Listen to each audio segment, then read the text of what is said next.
tardes, espero que estén muy bien. ¿Qué tal? Hoy estamos en un nuevo programa con Jesús Orduña. ¿Qué tal, Jesús? ¿Cómo te va? Muy bien, Pati, muchas gracias. Buenas tardes a todos. Bien, hoy vamos a estar hablando de un tema que no hemos tocado todavía, que tiene que ver con la administración pública y el DO, por supuesto. Y va a estar interesante porque yo he notado que muchas veces decimos que el DO solamente se circunscribe a las empresas privadas.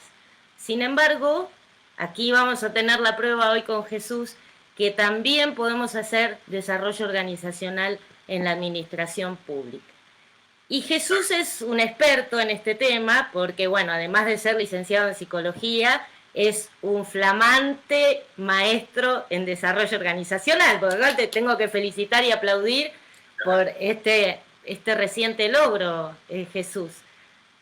Así que me imagino que debes estar festejando a los pavotes. No sé qué quiere decir eso, pero sí, estoy muy contento y estoy celebrando la obtención del grado de maestría. Me parece muy, muy bien. Y además, él fue académico en la Facultad de Psicología de la UNAM, tuvo muchísimas investigaciones, hizo muchísimas investigaciones. Además también tenés muchas publicaciones nacionales e internacionales, ¿no? En pensamiento y lenguaje de psicología, todo muy enfocado también al tema de la psicología. Claro. Y en los últimos 25 años estuvo trabajando en el área gubernamental, lo cual lo hace un experto en este tema, ¿no? También, y poder compartir un poco todo lo que ha vivido y todo lo que ha aprendido en este ámbito. Ahora te dedicas también a la psicoterapia de corta duración para adolescentes y adultos, así que al final del programa vamos a tener sus datos como para poder contactarlo, para poder hablar con él sobre este tema. Y veo aquí también que fuiste ponente y organizador de congresos, el de psicología y de computación. Sí, claro. Y a propósito de congresos, ¿no? Y de simposios y todo este tipo de eventos, también les quiero comentar que él está en la comisión organizadora junto conmigo del último simposio que se va a hacer ahora de desarrollo organizacional el mes que viene. Falta muy poquito. Sí, Y el 11º simposio de desarrollo organizacional. 11º, a mí me cuesta decir 11º, pero bueno, es el 11º simposio de desarrollo organizacional. Y por supuesto todos están invitados, va a ser un evento gratuito, porque bueno, dadas las condiciones en las que estamos pasando, que me parece muy, muy accesible, además está la intención muy, muy fuerte de dar a conocer el desarrollo organizacional verdadero, ¿no? De lo que se trata y ponerlo al alcance de todos aquellos que quieran interactuar con esta temática. Bueno, y hoy te toca, Jesús, vamos a hablar justamente de la administración pública, de qué es la administración pública, cuál es la diferencia que tiene entre, bueno, el gobierno y el Estado, las políticas que se manejan en este ámbito, cuáles son las reglas. Todo eso, la verdad que es un tema que merece la atención, merece empezar a dilucidar un poco de qué se trata, porque ahí creo que están las bases ya fundadas para que podamos hablar después de todo el resto. ¿Cómo lo ves? Me parece muy bien. Bien. Sí.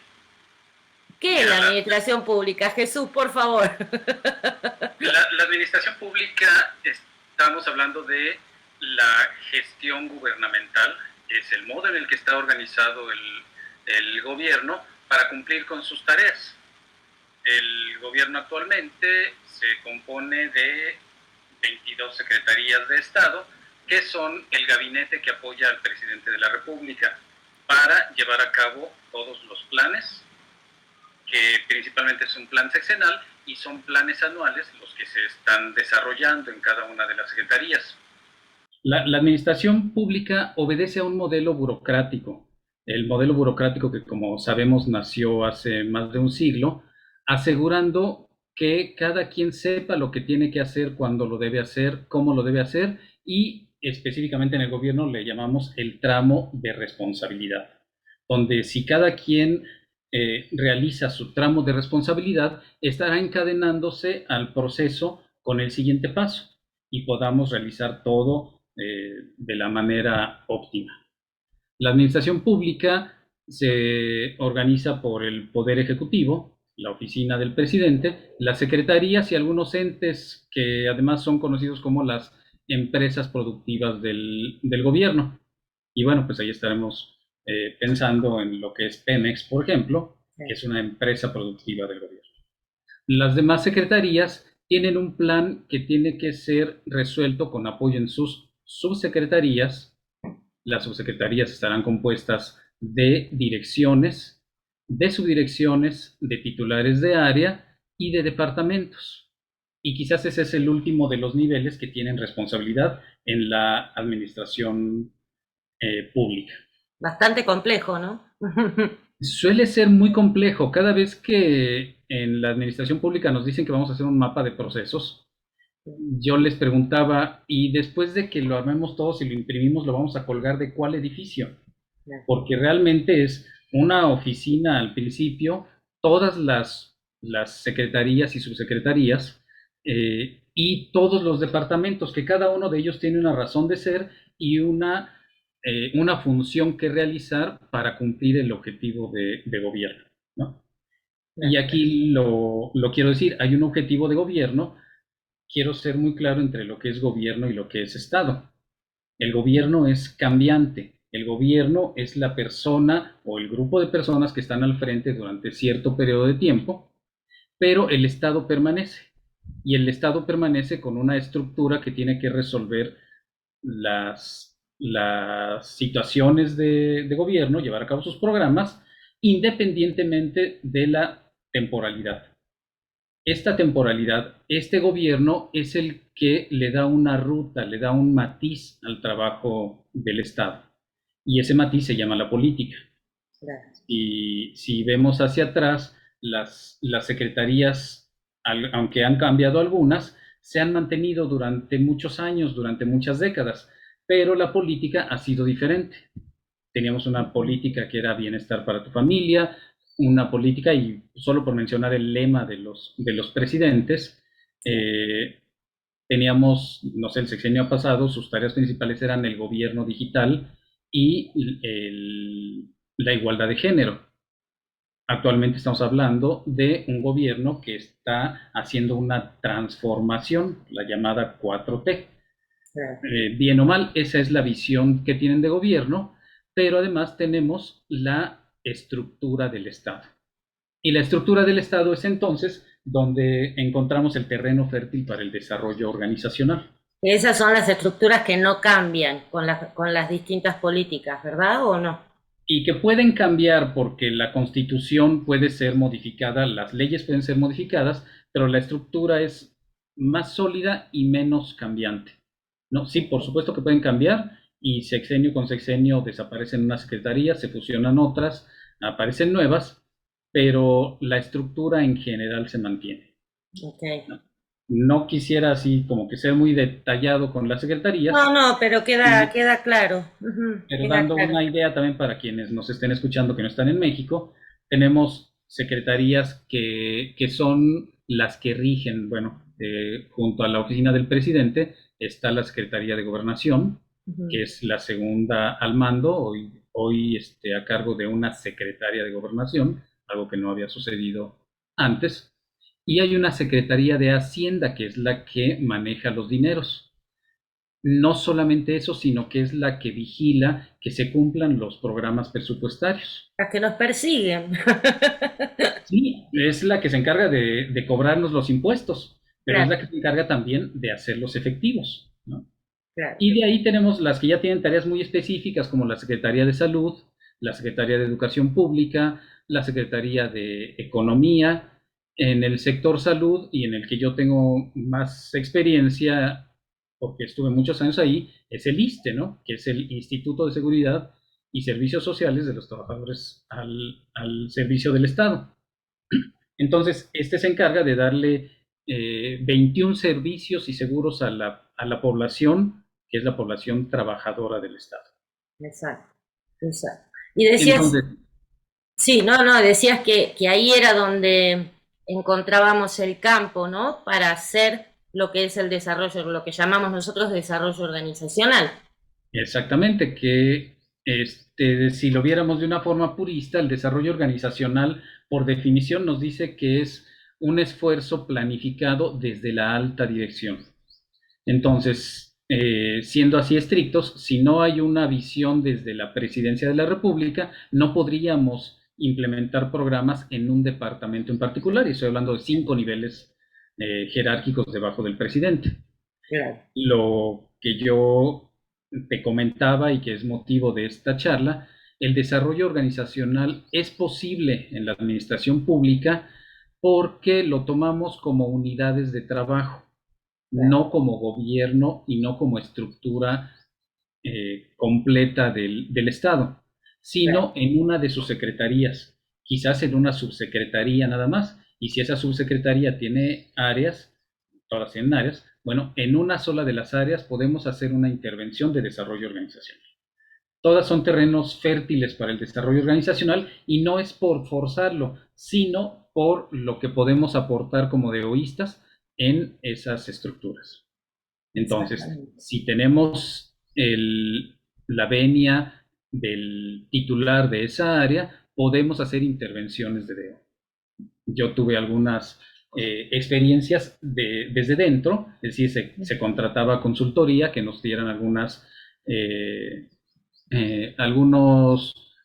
cursos, algunas modificaciones, administración del cambio, y me tocó también como consultor interno llevar a cabo algunos procesos. Y esas son experiencias muy valiosas que tuve dentro de la administración pública. ¿Y cómo resultó para la gente, ¿no? Este contraste de una visión dioísta a la gestión tradicional. Pareciera que es algo difícil, porque DO nos habla siempre de innovación y parece que innovación está contrapuesto con burocracia. Lo burocrático es lo que permanece, lo que se mantiene, lo que no cambia, lo que está tan bien delineado que no admite cambios, donde cada quien tiene que hacer lo suyo y se puede ir a su casa. Es decir, cumple su tarea, esta se encadena a otra y se entregan los resultados. Bueno, tiene su zona de confort, ¿no? La burocracia. Exactamente, y a eso iba. Ujú. La burocracia se compone de una base de trabajadores que, que permanecen ahí, que gracias a las luchas sindicales, porque Claro. podría parecer que es una crítica hacia los trabajadores, no, gracias a una lucha que defendió sus derechos, los sindicatos les han conseguido un lugar donde cuidan mucho su espacio de trabajo y defienden sus derechos para que no sean removidos de una forma tan fácil o quizás injusta. Claro. Sin embargo, esa base de trabajadores son los más difíciles o los más resistentes al cambio. Son los que prefieren que las cosas no cambien porque les modifica este estado de confort que mencionábamos. Claro, en Cumplen a su Argentina trabajo, diríamos, perdón, en Argentina diríamos, ya tienen la vaca atada, ¿no? Tienen ese puesto asegurado ¿sí? y en donde hay un movimiento, por supuesto uno tiene el temor de que esa vaca la desaten y termine quedándome sin el empleo. Entonces, Exactamente. mal justificado quizás, porque los miedos nunca traen avance, Ujú. pero sí puede ser una de las razones, imagino yo, de esta burocracia tan permanente en los temas gubernamentales, sobre todo. Claro, podríamos verlo como un tremendo lastre que no nos permite avanzar, que nos constriñe a lo establecido y no nos permite el cambio, pero también lo quiero ver por el valor de los sindicatos, ¿no? Las jornadas de lunes a viernes, la semana inglesa, los estímulos que se les paga a los trabajadores, tiene sus beneficios como protección a la persona y, por supuesto, nada les estimula el cambio, ¿no? Esto está muy claro. Claro. El DEO es innovador, el DEO administra el cambio. En contraparte de esa base de trabajadores que ahí están y que son, pareciera, inamovibles, tenemos a los líderes. Y los líderes tienen una altísima rotación. Sí, Digo, la parte beneficiosa de uno es la parte negativa del otro. Aquellos que nunca se mueven y que siempre están buscando que las cosas permanezcan y no cambien, contra los líderes que llegan y que no pueden llevar a cabo procesos de más de 6 años. El claro, sexenio se termina y claro. nosotros en México y bueno, los países, en otros países cada 4 años, nosotros cada 6, estamos reinventando el país. Pareciera, ¿no? Quiero dejarlo entrecomillado, Sí, sí. porque está toda esa estructura que permanece, la que yo te decía, la que es el Estado, no el gobierno. En medio de ellos dos está lo que se llama los jefes de departamento o mandos medios de enlace, que a veces decimos, y yo fui mucho tiempo parte de ellos, somos como el sándwich entre la base inamovible y el líder que solamente da dirección y espera resultados. Entonces a los jefes de departamento, así llamados, o titulares de área, les corresponde que esas instrucciones del líder se realicen a pesar de la resistencia que pueda haber en la base de los trabajadores. O sea que están en el medio de los vientos, vapuleados Quizás por ambos lugares. Ujú. son los que tienen más trabajo, son los que tienen jornadas más largas y en mi experiencia también los que tenemos grandes satisfacciones. Claro. Eh, Hablando de mi persona, yo ingresé a la administración pública trabajando en el área de informática. Mira que todavía no estaba yo graduado en psicología, era muy joven. En el área de informática, en la creación de sistemas, y tuve la suerte de irme puerta por puerta recopilando la información de qué es la información que recibe cada área, cómo la procesa y qué es lo que le manda al área siguiente, ¿no? Ujú. Generamos algunos sistemitas, algunos funcionaron, otros la gente se encargó de que no funcionara, tengo varias anécdotas por ahí, pero eso me dio el background de conocer el mapa de procesos de la unidad de trabajo. Cuando estudié la maestría, unos años después, uno de los profesores me decía, es que tú llegaste al área privilegiada para hacer desarrollo organizacional. Estar en el área de sistemas, que un día cambió de nombre y me cambiaron al área de seguimiento de la gestión, es decir, caí afortunadamente en el área que tenía que generar los indicadores y dar respuesta a todas las solicitudes de información, cuando yo conocía perfectamente el mapa del proceso de toda Claro. nuestra unidad de trabajo. Entonces, eso nos daba un valor como área de informática primero y como área de seguimiento y evaluación después, inmenso, porque el mapa de procesos lo conocíamos cuadrito a cuadrito. ¿Quién es el encargado? ¿Por qué? ¿Cuál es la norma que lo rige? ¿Qué es el producto que va a entregar? ¿Y cuál es el proceso que él hace?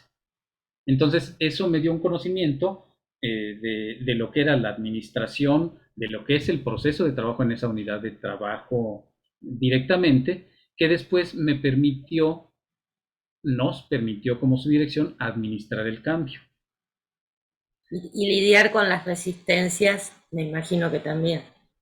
Sí, que cuando conoces muy bien a las personas que trabajan, empiezas a reconocer sus valores. Y por eso Claro. uno de los temas que me apasionan es la cultura y mi tesis de la maestría abona sobre la subcultura, es decir, la cultura, y yo te estoy hablando de niveles de población que labora, desde un presidente, un secretario, un subsecretario, un titular de área, un jefe de departamento, hasta llegar a una base sindicalizada del trabajo. Claro. Entonces, la cultura, y normalmente la cultura oficial, no nos da suficiente información sobre lo que está pasando allá adentro. Es necesario conocer la subcultura. Y hay por ahí algunos artículos valiosísimos, eh, una investigación que se hizo en Australia con enfermeras, donde se encuentra que no necesariamente guarda relación la subcultura con la cultura del hospital. En hospitales innovadores y burocráticos, vamos a poner nada más esas dos Sí. partes, resulta que había unidades de trabajo, es decir, el piso 7, que en un hospital burocrático es completamente innovador. Es como si lo hubieran traído desde un hospital innovador, privado, etcétera. Y se encontró que lo hace así es la líder moral. lo que hemos escuchado, la jefa de Claro, enfermeras. claro. Se encontró que las mismas enfermeras, cuando el hospital les dice, por favor quédate, te voy a pagar horas extras, no hay quien cubra el siguiente horario, ellas no se quedan, no sienten un compromiso con la cultura. Sin embargo, si es la líder moral, Claro. y yo le he escuchado cuando le dicen la jefa, en las enfermeras es la jefa, si Ujú. la jefa le dice, por favor quédate porque no llegó tu compañera, no lo dudan, se quedan por ella. Y Hay estamos una, entonces hablando de que obedece a una subcultura, no a la cultura del hospital. Un hospital burocrático con un área que es completamente innovadora. Y nos hemos encontrado la otra parte, hospitales completamente innovadores, donde dices, señorita, sales a buscar una enfermera y te dicen, no está, es su hora de comida, salió, ¿no? Oiga, es un hospital privado, estoy pagando, sí, pero ya tiene su hora sí, de comida, así que se espera, ¿no? sí. Entonces, una cosa es la cultura oficial que nosotros conocemos, la cultura organizacional, aquella que está formada por una misión, por visión y valores, y otra, la subcultura, que Sí. asociada también a los ritos, las costumbres, las formas válidas de Y a pensamiento. un fuerte liderazgo también, porque ahí hay un personaje reconocido, ¿no? Hay una lealtad al personaje o al quien ejerce esta subcultura más que la lealtad hacia la institución, me Y imagino. entonces lo llamamos Ujú. el líder moral, Claro, porque está el líder impuesto, que claro. nosotros podríamos hablar, está el secretario el titular de la Secretaría de Estado, está el titular de la subsecretaría, Ujú. está el jefe del departamento, el subdirector de un área, pero a veces ese mismo subdirector le llama a la persona que sabe que todos le hacen caso y le dice, oye, necesitamos organizar algo en el auditorio el día de mañana, convócalos. Si yo los convoco como su director, van a saber que es un acto de autoridad y van a buscar la razón que sea para no asistir, ¿no? Sí, Entonces, qué si importante es conocer el todo líder esto, moral, ¿no? claro, el líder moral es el que realmente los está manejando. Y Claro. ese es un líder difícil de entrenar, de hacer, de nombrar. Es aquel que la gente elige. Y no Claro. por una elección popular, es aquel en el que depositan su confianza. Esa parte es apasionante cuando empiezas a diagnosticar una unidad de trabajo, cómo es que se llevan, cuáles son sus costumbres, cosas que no vas a poder cambiar, ¿no? Claro. Cambia la política, cambian los colores, cambia el sexenio, cambian Claro. Ajá. las líneas del Plan Nacional de Desarrollo, pero hay una cultura que es la que los mantiene, que finalmente es lo que buscamos y que va muy en la visión del DO humanista, trabajadores felices y comprometidos, Claro, que se pero sientan motivados con su trabajo. yo pregunto, ¿no? Si ese líder moral, de esa subcultura de la que estamos hablando, es una persona que se resiste fuertemente a ciertos cambios, ¿cómo haces? Eh, Tienes que vender muy bien el cambio. Y te diré que en la administración pública a veces no necesitas vender el cambio. El cambio es tácito. El cambio lo hizo un gabinete que planteó una ingeniería en una subsecretaría que ni siquiera conoce, pero que dice ya no puede continuar esta subsecretaría porque está duplicando trabajos de otra secretaría. Entonces, muchas veces, y ahí estarían otra vez los detractores de la visión del DO en la administración pública. Si no es un cambio planeado, no es desarrollo organizacional. Y yo lo que Esa es diría es, una muy buena aclaración la que acabas de hacer. Sí, sí. y yo lo que diría es, aunque el cambio no fue planeado, necesitamos todas las técnicas, herramientas del desarrollo organizacional para sacar adelante esa unidad de trabajo. Y para entender los porqués, ¿no? También. ¿En qué Entender y beneficia? utilizarlos a tu Ujú. favor, ¿no? Ok, ok. ¿Qué nos ha enseñado el DEO? Ujú. Que, que tenemos trabajando personas, no numeritos, no máquinas, no robots que están haciendo su parte del trabajo, a las 3 de la tarde se van y se desconectan completamente. Sí. Estamos hablando de personas que tienen motivaciones, que encuentran satisfacción en su trabajo Y la satisfacción ya vimos que no es nada más cumplir, El recibir una sueldo. paga, recibir el sueldo y, y quizás el reconocimiento del trabajo bien hecho. No nada más eso, tiene que ver con el ambiente, con los compañeros de trabajo. En, Cuando revisas esto de la cultura y la subcultura, empiezas a ver que hay opciones de movimientos horizontales. No siempre la gente necesita ascender. Si alguien no está en su cómodo, tienes la posibilidad de pasarlo a un departamento equivalente, del departamento A al departamento B, y se siente mejor. Me ha tocado que departamento A y departamento B se llevan también que hicieron un equipo de fútbol y que después armaron un torneo que ya hicieron que hasta el equipo A se lleven bien, porque armaron también su equipo de fútbol. Y entonces, si tienes la sensibilidad como líder, que afortunadamente la hemos encontrado, das las facilidades para que tengan el uniforme, para que tengan uso de las canchas y que esos ritos, esos comportamientos, esas costumbres, esas inquietudes, las utilices a tu favor como líder. Favorece los lazos y eso también hace que el clima sea mucho mejor. Sí, Claro. fíjate, en el desarrollo organizacional revisamos la experiencia de Viktor Frankl en la búsqueda del sentido. Está también la búsqueda del sentido en el trabajo, ¿no? Eh, Se dice que el 70% de los trabajadores están insatisfechos con su trabajo. Y buena parte de esto tiene que ver con que no saben de dónde viene y lo que haces no saben para dónde va. Entonces tú te sientes haciendo un trabajo rutinario, continuo, repetitivo, que no le ves ninguna motivación para seguirlo haciendo, ¿no? Hay ausentismos, hay falta de compromiso, hay errores, etcétera. Y si me permites, me gustaría contarte Sí, por supuesto. una historia en el ISSSTE que se dedica a, el área en la que estuve participando se dedica a construir hospitales.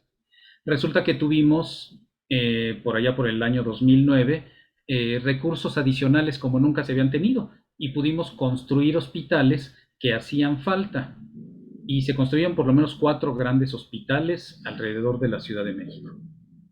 Construir 4 grandes hospitales en un área que a veces hacía remodelaciones, 20 remodelaciones de consultorios pequeños, significó un trabajo titánico. Claro. Y sí, se contrató gente externa y demás, pero en ese trabajo titánico recuerdo a mis compañeros, especialmente hay un área que se llama precios unitarios, que están revisando el valor de cada elemento de la construcción para que se le pueda dar a la empresa constructora muy puntualmente qué debe hacer, cómo lo debe cumplir. Ese hastío de salir a las 10 de la noche, de estar teniendo que llegar a las 7 de la mañana del día siguiente, entregar catálogos, estar al cargo de la variación en la moneda, cuánto sube el acero, cuánto el cemento, para poder estar autorizando los pagos a la empresa constructora. En ese hastío que vi, me llamó el subdirector y me dijo, oiga, veo a la gente cansada, ¿no? La veo inclusive muy apáticos, ¿qué les pasa a sus compañeros? Y le llevé un artículo que había escrito yo con una compañera de la maestría, Eda Cañetas, en el que habíamos hablado de la búsqueda del sentido En el trabajo. en el trabajo, a partir de Viktor Frankl. Claro. Y le comenté algunos de estos asuntos de la frustración de los trabajadores, del no sentir para dónde va su trabajo, y le propuse algo. El presidente de la República ya iba a inaugurar estos 3 hospitales que habíamos construido, y antes de la inauguración los hospitales son muy bonitos, digo, las obras públicas en general, ¿no? Tienen flores, Sí. están impecables, todos los medios les van a ir a visitar, y le dije al subdirector, deberíamos llevar a todos nuestros compañeros a que visiten el hospital antes de que el presidente lo inaugure, es decir, antes de que empiece el público a circular en ellos. Que vean lo que hicieron. Parte de la Todo. frustración de mis compañeros era decir, me la paso apoyando para la construcción de hospitales y los tengo que construir cuando llego con un problema mayor de salud, ¿no? Y entonces recuerdo, este hospital yo ayudé a cotizar los insumos.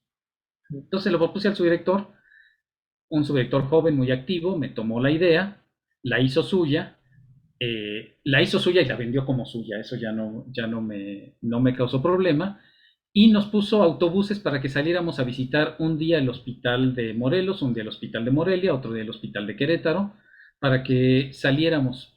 La gente lo vio como una excursión, me sentí como escolar junto con ellos, que íbamos a ver eso que habíamos trabajado tanto en el papel.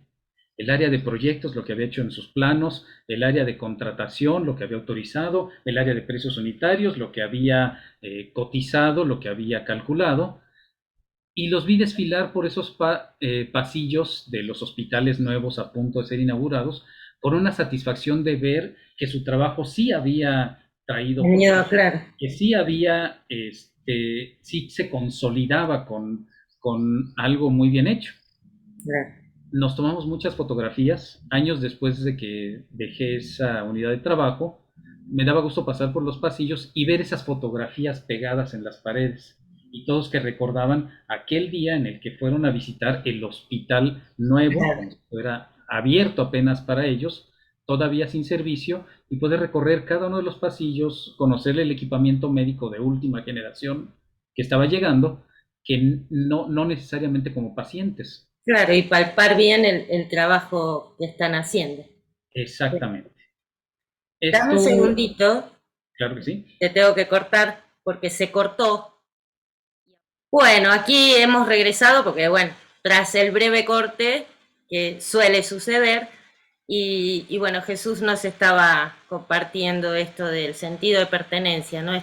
El sentido más que nada del trabajo que cada uno de los colaboradores tiene para poder darle algún valor a esto que están haciendo, a esta tarea diaria, y eso se consolida, me imagino yo, y me estoy imaginando las caras de esas personas cuando visitaron estos hospitales que estabas comentando. Esta alegría de decir, yo fui parte de eso, ¿no? Y cuán importante es tener en cuenta estas emociones y estas motivaciones también de cada uno de ellos, que en definitiva son los que forman toda un área, ¿no? Toda la administración, en este caso, la administración pública. Así Sí. que, bien. Bueno, entonces, en conclusión con ese tema, yo quisiera saber qué pasa con el sistema burocrático. ¿Debería desaparecer? ¿Tiene sus ventajas? ¿Tiene más desventajas que ventajas? ¿Cómo es, según tu punto de vista? Mira, cuando estás en la administración pública y te dicen burócrata, no es en ningún buen sentido. Mm. Normalmente se asocia a burocrático, se asocia a pretextos, a entretener, a dar vueltas, a no resolver, a estar encontrando justificaciones para no realizar el trabajo. Claro. Este modelo burocrático que se ha actualizado, y mira que hay una Secretaría de la Función Pública que hace 2 sexenios se dijo que tendría que desaparecer, que no estaba realizando su función, y mira, se llama Función Pública casualmente, Sí. que se encarga de revisar todos estos procesos de trabajo y darles un sentido. El modelo burocrático existe y debe permanecer para funciones como las adquisiciones, como la seguridad, porque se debe ser puntual, se debe seguir todas las normas para evitar que haya desviaciones en el camino. El sistema burocrático lo hemos viciado, lo hemos, permítase la palabra, prostituido, porque se ha utilizado como pretexto para no hacer las cosas. Claro. Sin Sí, embargo, el es modelo la visión que... burocrático se debe Bueno, pulir, se debe cuidar porque es el que está garantizando que se realicen las cosas y que se hagan bien. Pongo 2 ejemplos muy rápidos.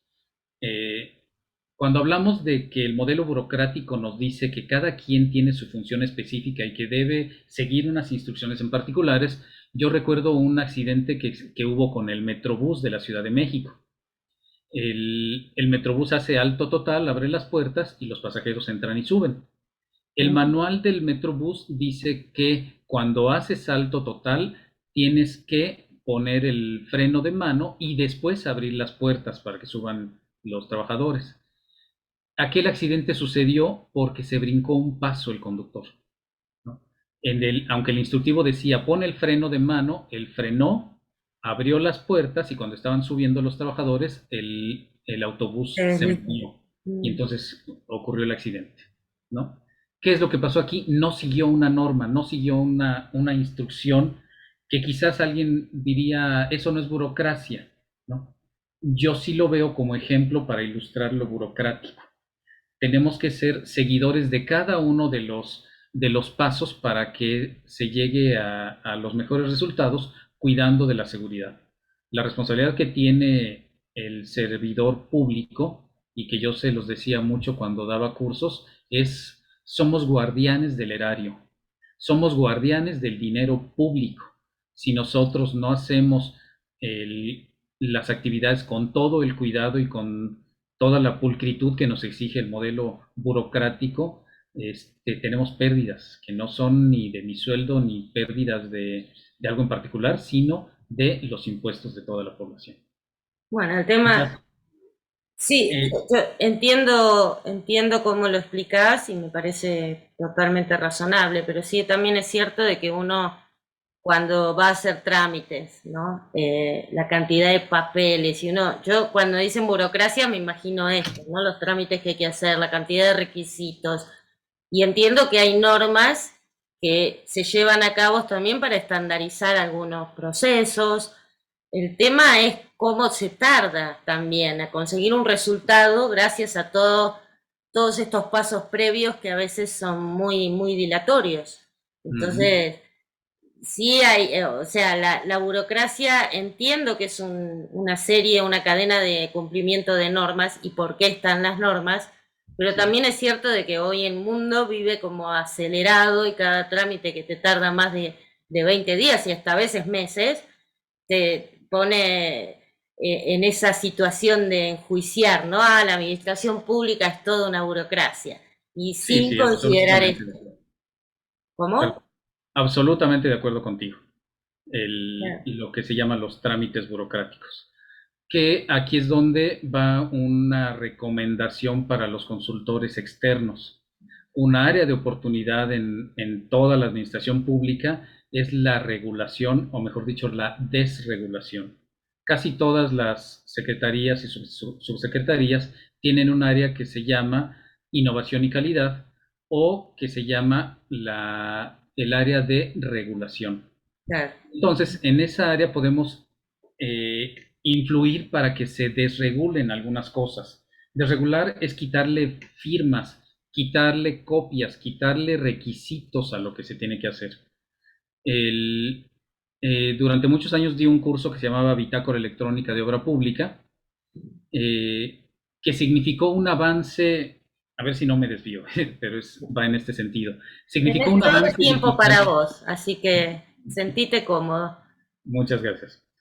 La bitácora electrónica, bitácora de obra pública, vino a representar un cambio brutal en el seguimiento de la obra pública, que toda obra pública debe llevar una bitácora en un cuadernillo que iba por triplicado, que deben firmar tres o cuatro personas, que debe permanecer en el sitio de obra y en el que se registran los eventos importantes.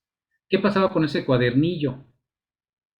Normalmente se hacía al final, Mm. ya que terminó la obra, llenamos el requisito de la bitácora. Va por triplicado, bueno, pues ya se habían arrancado unas hojas. Van numeradas, ya faltaban algunas. Se perdió. En la obra pública hay agua, hay lluvias, entonces se perdió nuestra bitácora.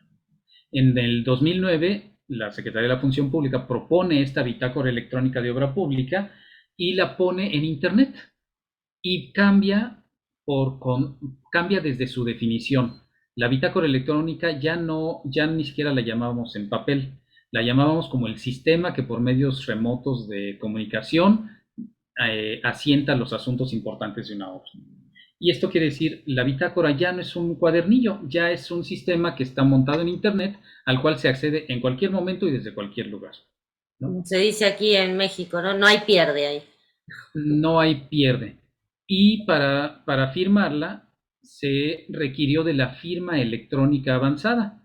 que en aquel momento, 2009, había 3 firmas electrónicas, una que daba el SAT, el Servicio de Administración Tributaria, otro que daba la Secretaría de Economía y otra firma que daba la Secretaría de la Función Pública. En el 2010 se unifican y sale lo que se llama la FIEL, Firma Electrónica Avanzada.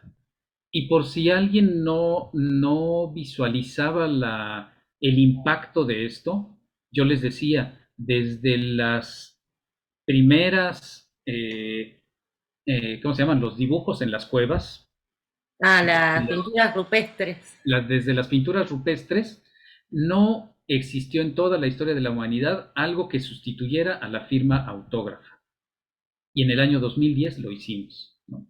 Conseguimos que exista un software que llevamos en un USB o que tenemos cargado en la computadora, el cual firmamos que es personal e intransferible y que es equivalente legalmente a nuestra firma autógrafa.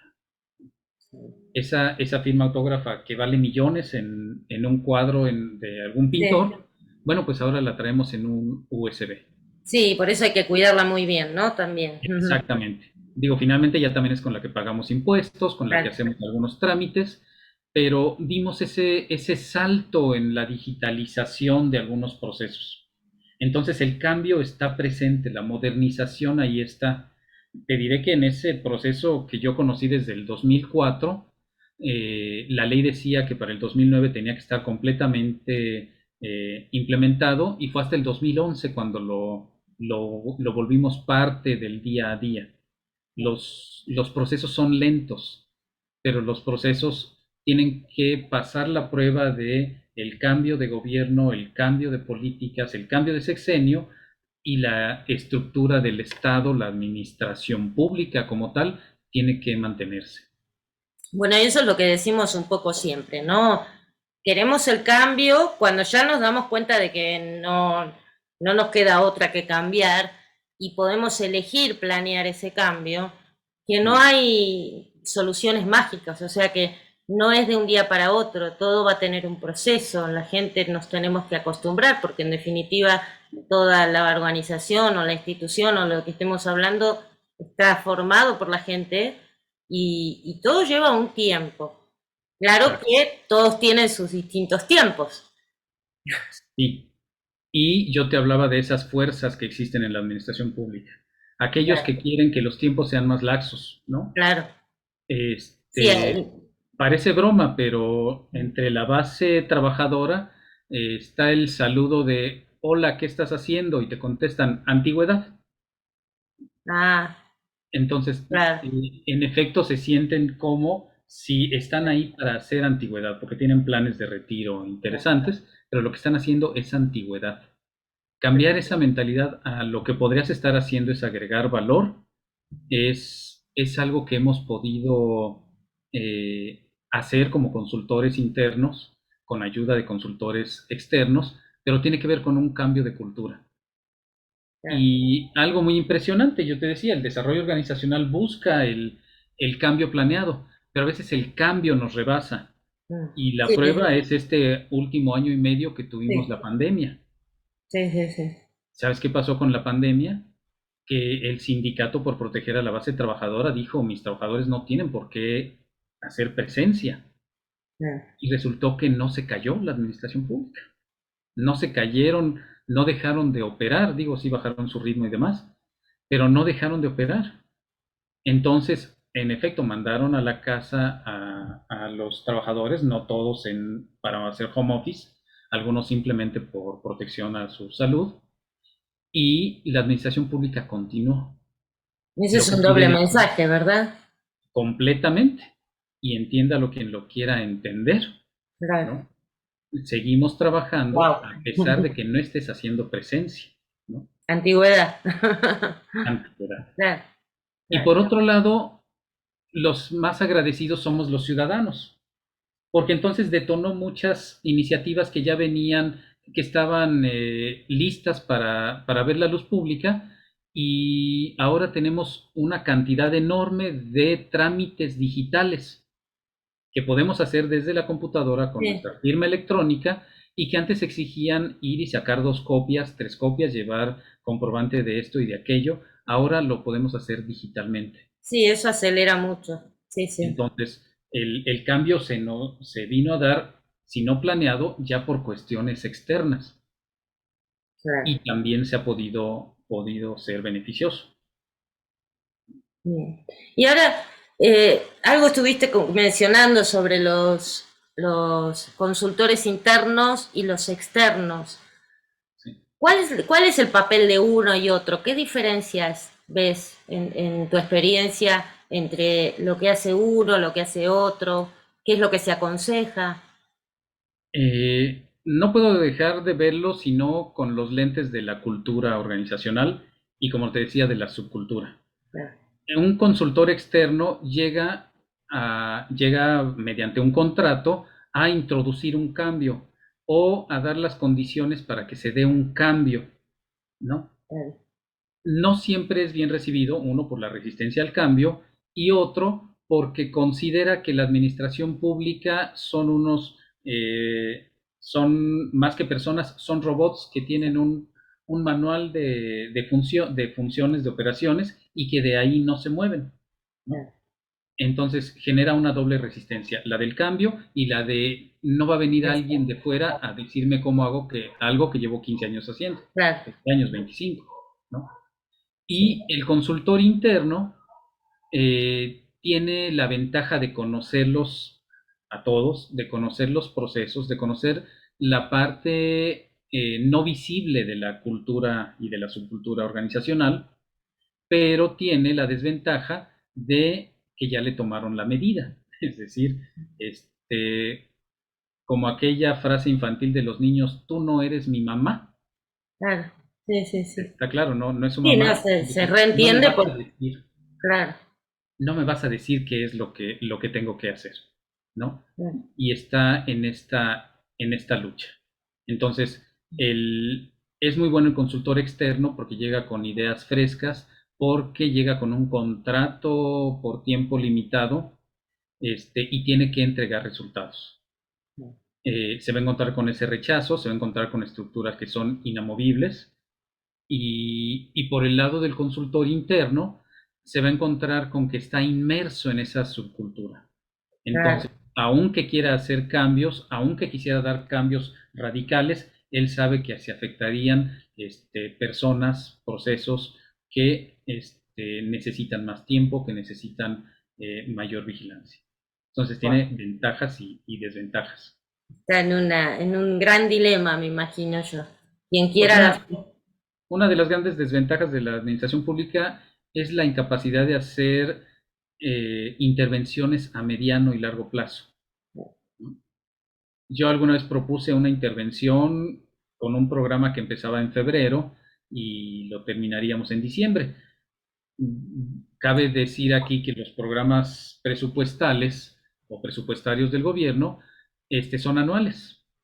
Se autorizan a finales del año anterior, se entregan los fondos por ahí de febrero o marzo, entonces prácticamente deberíamos estar en vacaciones porque no hay presupuesto que ejercer, y después se tienen que terminar antes de diciembre, porque si no ese dinero se reintegra a la Secretaría de Hacienda. claro, Entonces yo alguna vez propuse una consultoría muy interesante que empezaba con un programa en febrero, marzo, abril, mayo, y pues siguieron los meses y yo dije, no se autorizó. Me hablaron en noviembre y me dijeron, se autorizó tu contratar a la empresa consultora que dijiste, pero lo tienes que terminar antes del 15 de diciembre. Era noviembre. claro. Y dije, pues adiós, ¿no? O sea, es algo que no es humanamente posible llevar a cabo, entonces que el dinero se reintegre de una buena vez a la Secretaría de Hacienda, ¿no? Claro, claro, sí. Esas cosas no te dejan trabajar tranquilos, la verdad que. Exactamente. Y qué tipo de intervenciones de desarrollo organizacional podrían hacerse en la administración pública? Te contaba, existe toda un área de oportunidad en lo que es la regulación, ¿no? De hecho, muchas de las secretarías tienen su COMERI, que es el Comité de Mesas de Regulación Institucional, algo así se llama, en donde están tratando de simplificar trámites, de quitar firmas a documentos, de trabajarlos así. No Entonces, sabía que se llamaba así, mira. COMERI se llama la comisión o el comité de mesas regulatorias. Otra parte importante es la actualización de manuales de procedimientos. Es tanta la regulación, vaya que está asociado un tema con otro, que los manuales no son actualizados. Te Claro. diré que cuando llegué a esta área, que fui parte del área de sistemas en la década de los noventas, todavía existía el, el proceso y el puesto de perforista, es decir, Ah, mira, en tarjetas perforadas, sí, este, sí, que yo ya no había alcanzado a utilizar cuando empecé a hacer estadística en la Facultad de Psicología. claro. En finales de los 80 ya no había tarjetas Ya perforadas. sabía, sí, sí. Pues avanzados los 90, todavía los manuales de procedimientos decían el técnico perforista. Ay, me muero, qué lindo. Sí, es para la nostalgia, ¿no? Yo Sí, conservo sí. una tarjeta todavía perforada, pero como nostalgia, como Sí, parte. como parte histórica, ¿no? Sí, sí.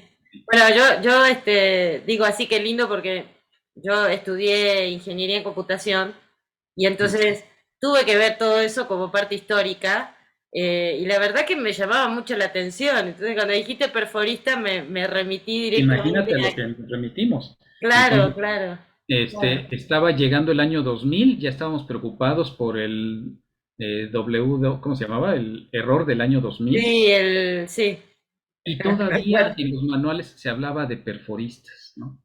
Todavía se hablaba. Es decir, hay una falta de actualización en los manuales de procesos, en los manuales de organización, en los puestos de trabajo, que es un área de intervención, un área de oportunidad para hacer intervenciones de DO. Poner mucho orden en qué es lo que está pasando con los procesos, que Claro, finalmente la visión de procesos lo es todo en la administración pública, en este sí, modelo burocrático. sí. Y que estuviste nombrando a los perforistas y acá Octavio, que también nos saludó antes, que no pude, en el anterior video antes de que se cortara, Sí, y ahora dice el sacacopias de servicio social. Ese también debe ser un puesto que claro, el claro, sacacopias, ¿no? Imagino que ya no ya lo debería. existe y no es casualidad. Cuando yo estaba en el bachillerato tenía un trabajo que se llamaba multicopista. Entonces yo era el multicopista de la oficina. Y era multicopista porque sacaba tanto copias fotostáticas como copias en el stencil.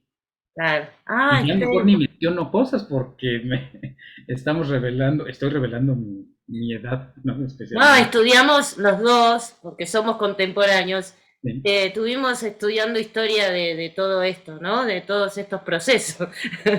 Así por lo menos no decimos que revelamos la edad. Bueno, sí, yo tuve un manualito que se llamaba Historia de las computadoras, Claro. porque buena parte de los cursos que empecé a dar fue de computación y fue de manejo de paquetería. Entonces, en la historia de las computadoras hablaba, por ejemplo, de las tarjetas perforadas, Y el ¿no? mimeógrafo y los stents, uy, qué lindo. La Y verdad eso, que es un mundo fascinante. sí, sí, era fascinante hacer trabajar esas máquinas cuando no todo era digital, cuando Claro, era mecánico, ¿no? claro. Bueno, Entonces, en efecto, está esa actualización de puestos, actualización de procesos y más importante aún, el cambio a lo digital. claro. Los últimos 3 sexenios han hablado de la digitalización del gobierno.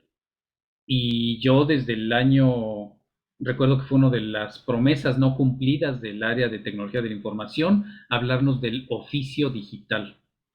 Cuando alguien de la iniciativa privada llega a trabajar en la administración pública, dice, lo que no soporto es que todo se tenga que manejar con oficios, ¿no? Claro, Ese instrumento legal por el que se da claro. la instrucción a tus a tus Sí, el documento que emails, respalda, claro, sí. la respuesta. Entonces, Claro. es algo que lleva pues ya casi 20 años como promesa no cumplida, el, el, el oficio digital, Bueno, porque ahí aún con el vamos. correo electrónico no ha sido suficiente. No, no, no, claro, claro. Bueno, también en el área de la justicia, ¿no? El tema de digitalizar todos los expedientes, el acceso a los expedientes, inclusive de los que intervienen en el mismo, todo eso es muchísimo. Yo creo que va a llevar mucho tiempo hasta que se pueda digitalizar todo también, porque no solo es digitalizarlo, sino también tomar esas medidas de seguridad para que haya un respaldo y que un día de mañana alguien apriete el botoncito y dice, ah, desaparecieron, ¿no? O sea, tiene que haber también una fuente donde se puedan extraer copias o un respaldo, bueno, bien dicho, para respaldar toda esa documentación, para tener segura toda esa documentación. Sí, Claro, claro. Y esto significa claro, un cambio de paradigma en que no todo es el papel. Yo te claro, digo, comento ya como experiencia, ¿dónde firmo? se eliminó la firma autógrafa para sacar la firma digital y eso fue algo que rompió esquemas.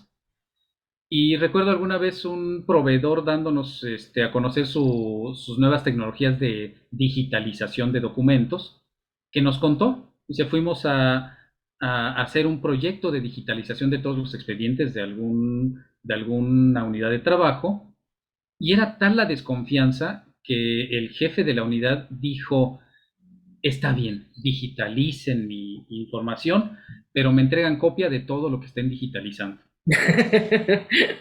Bueno, sí, es la transición, ¿no? Un poco estos sistemas mixtos también, para poder facilitar a que la gente entienda que no hay un riesgo tan grande, que es para facilitar justamente la función. La transición. Aquí dice Octavio otro comentario. Dicen, mándele un mail y ve para que te firme de recibido en la copia impresa. Claro, lo que decíamos recién, ¿no?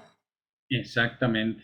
Sí, sí. Así que, bueno, ya estamos llegando a nuestra hora de programa y me gustaría que, bueno, además de agradecerte estar aquí y que nos has compartido conceptos, la verdad que muy, muy, muy enriquecedores, porque uno no está con estos temas todos los días, no conoce cómo es el movimiento dentro de las instituciones, de la administración pública. Vos tenés muchísima experiencia trabajando en eso, entonces, y además la forma de hablar lo pones muy claro y hasta anecdótico, ¿no? También.